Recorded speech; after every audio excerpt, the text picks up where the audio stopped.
Chaque fois que j'allais au centre d'art, je le trouvais en train de prendre son café, assis dans un coin sur chambranle d'une fenêtre, comme ça. C'était Jasmin Joseph. Et à chaque fois que je le rencontre, on dirait qu'il était toujours près de la fenêtre, qu'il regardait ailleurs que l'intérieur du centre d'art et qu'il ne pouvait avoir de relations que personnalisées. À l'époque, il peignait beaucoup les lapins. Et c'était un peu sa grande époque. Il a des époques. C'est toujours des époques animalières, mais c'était l'époque du lapin d'ailleurs. Je l'ai connu et il est resté dans ma mémoire comme le peintre du lapin. Il voyait le monde comme une sorte de grande société de lapins. Et il y avait les lapins dans les arbres, les lapins qui se mariaient, les lapins qui se promenaient dans le paysage. Et tout cela était tellement lié à sa sensibilité naturelle. C'est étonnant. C'était pas quelque chose de commercialisé. C'était un instinct sûr de la nature. Il y a dans cette société d'animaux plaisants, où les lions aussi ont des pattes rondes et sans griffes, cette danse qui se fait souvent, et cette façon aussi de donner des aspects humains à cela. Ce n'est pas l'idée anthropologue ou anthropologique de rendre les animaux humains. C'est parce qu'ils pensent vraiment que notre idéal de société devrait se baser là-dessus. Donc pour moi, il y a cette humanité qui me rapproche de Jasmin Joseph et de cette école de peinture. Il y a aussi l'art lui-même, leur manière de peindre, leur manière d'agencer les couleurs primaires souvent, quelque chose qui frappe. Et oui, je me sens très proche de ces œuvres.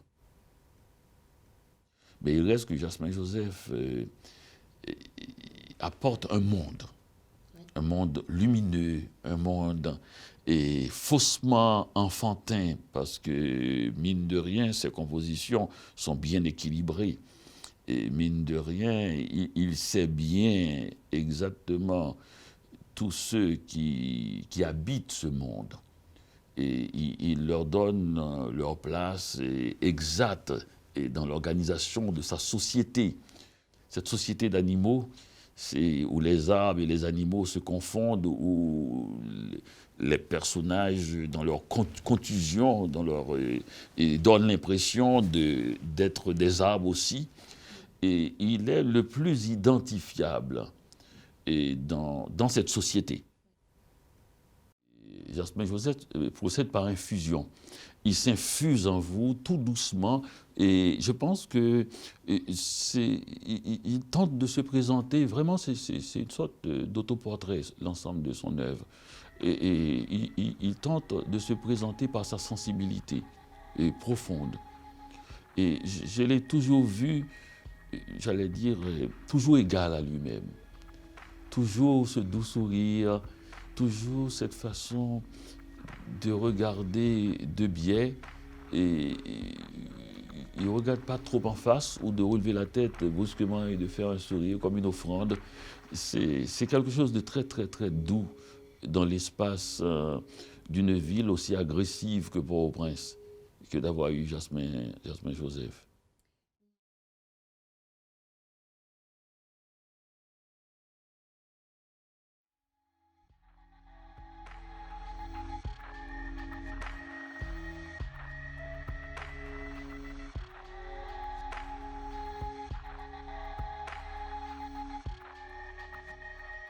Dans cette peinture occidentale où il y a toujours une sorte de point de fuite, ou cette peinture qui invite à pénétrer dans la toile, ne serait-ce que pour visiter le paysage.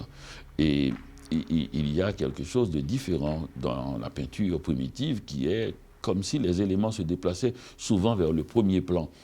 Et je me suis toujours demandé où se trouvait le point de fuite, jusqu'à comprendre que le point de fuite se trouve dans le plexus de celui qui regarde, et non dans le fond du tableau.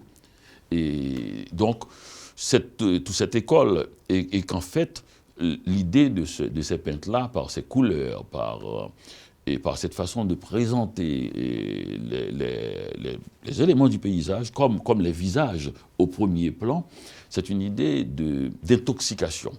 On finit par intoxiquer celui qui regarde jusqu'à ce qu'il annule tout esprit critique et qu'il soit envahi par le paysage qu'on propose, par la vie sociale qu'on propose. Nous ne savons pas comment marche cette fabrique. Et les fabriques des images, des sensibilités. Mais ce qui est sûr, c'est qu'on peut, les contraires se rencontrent. Je me souviens quand ma grand-mère me racontait des histoires, elle me racontait des histoires le jour. Le soir, il y avait une voisine qui nous racontait des fables, des contes chantés. C'est exactement cette technique. Ça commence toujours par quelque chose de très précis, et puis rapidement arrive quelque chose de plus intemporel, de plus universel. Et seulement le conte chanté, comme les histoires de Jasmin Joseph, commence par la chose la plus intemporelle. Et rapidement, on peut faire des références avec des gens de la vie quotidienne. Il faut que les artistes puissent se conforter dans l'idée d'une solitude absolue, de quelque chose, d'un monde qu'ils inventent pour y vivre. Pour y vivre.